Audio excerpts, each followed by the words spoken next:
and she hated it. And she came out. She didn't even sit by me when she's always like really attached to me, and she gave me some serious side eye, and that's when I realized like.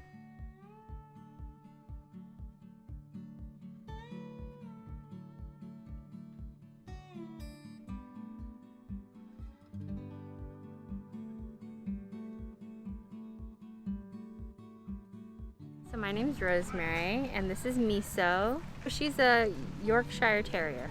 My name's Brianna. My name's Michael. Her name's Quindy. We named her after a legal research site. She is most likely a Jack Russell Terrier mixed with a Boston Terrier. French Bulldog. His name is Luke. My name is Mike. All right, Mike, what are the circumstances that brought you and Luke together? I had been looking for a French Bulldog for quite some time, and it just so happens that we met a breeder. And he actually visited from he's from Ukraine, but he and his family, they're breeders. And we became good friends, and I told him the next time you have a litter, let me know. And he did, so now I got Luke. His parents were they're from the farm, so they're kind of a muscular dog because they're used to having big open spaces. So he's got a lot of those muscular traits that his parents had. Nice. Yeah, but he's a full-bred French Bulldog. Color, they call it red fawn. We rescued her from a kill shelter in Chapel Hill because we were lonely during COVID. So that happened in like June. When we got her, we weren't sure she was potty trained because she was about 6 months old. And in the car, she was great. She didn't do anything in the car. And then the second we got her back in the apartment, she pooped everywhere. As soon and as we're we like, dropped on the foot. And it was like a 5-hour car ride too. Yeah. So yeah. we had to do a lot of potty training after that. The pandemic brought us together. I was going to foster in the beginning of the pandemic, and you know, I asked for a Cadillac dog, basically, something that was, I lived like in DC in an apartment, and I wanted something small that wasn't going to be like, you know, really loud or anything like that, and basically a Cadillac dog. And when I put in the request, it took like 3 months to get her, but when I got her, I didn't expect her to be like a purebred Yorkie, but yeah, she is. She came out like all dreaded out, like neglected, you know, like she was so scared, but I was like, oh my God, this is my dog. And so I'm a failed foster, basically. I adopted her like within a couple of days and haven't looked back. Hi, my name is Rochelle. This is my dog Raheem and my mom as well. Hi. We believe he's a South African Boerboel. It's a version of a Mastiff, South African Boerboel. Okay. Nice. He's 2 years old. So he actually was following my sister. We're from California, and my sister has 3 pit bulls, and he was almost like a stray. He was around the neighborhood. You could tell he was taken care of by somebody, but he was following them. So my sister reported him on Nextdoor. Nobody claimed him.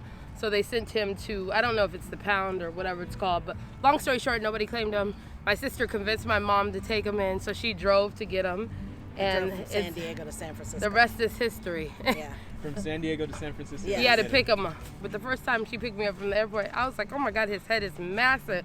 But we instantly fell in love. You know, we have a great chemistry.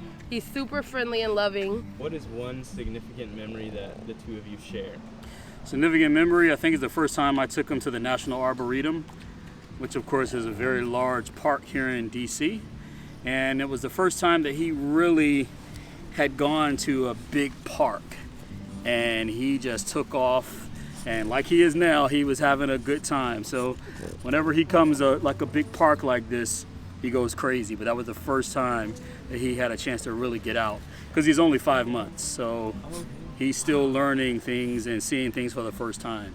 It's about 2 weeks ago I cooked some steaks because we were like craving that, and then I basically cooked the steaks, put them on the counter, went to go wash my hands, and then when I came outside, both steaks were on the floor. One of them was gone, and she was going after the other one until I stopped her. It's probably the most significant that's happened recently. Yeah. That was really unfortunate. I was looking forward to the steaks, yeah. And she ate them, I was in and out of the bathroom because I was washing my hands, so it was probably within 10 seconds, and one of the steaks was just completely gone. It was like a 12-ounce steak, so yeah, it was pretty fast. And the other one was on the floor, so. Nice. Was that the first time that you'd had trouble with her and like food?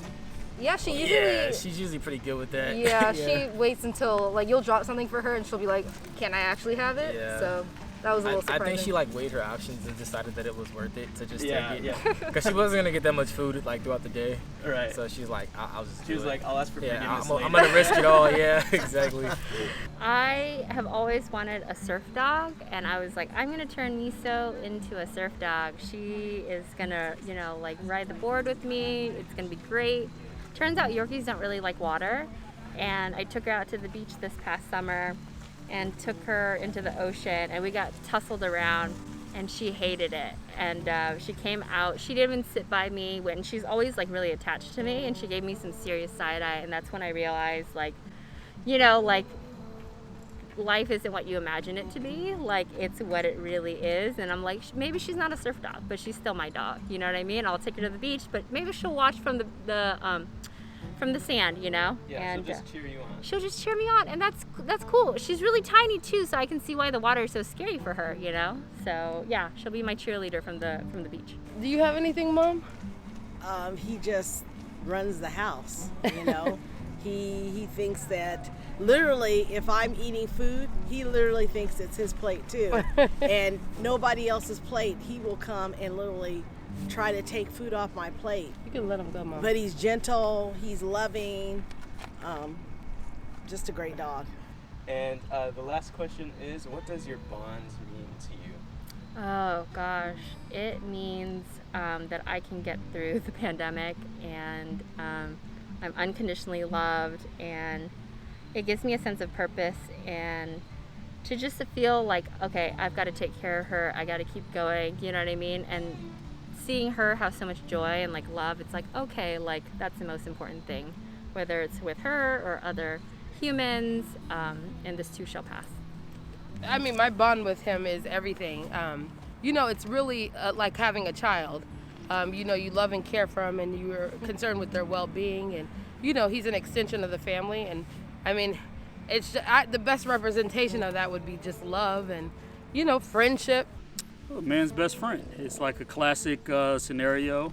And we, after long days, he and I, we come out to places like this and we hang out and just enjoy outdoors in peace. Well, she's our first dog ever for both of us, so it's been interesting learning, like figuring out what the dog is like, learning her habits, and like just seeing how she grows. So that's been really special, and just like experiencing the love of an animal for the first time has been a great experience. So that bond, like just doing this together for the first time, has been really nice. And I feel like I should say, like, I can be honest, I didn't want the dog at first, but it's definitely grown on me more, and I feel like it's been done more for like our relationship than necessarily for me, because like I said, I didn't really want a dog at first, but she's loved it so much, and I feel like it's helped us, you know, realize that we do work really well together. So I think it's helped a lot with our relationship as well.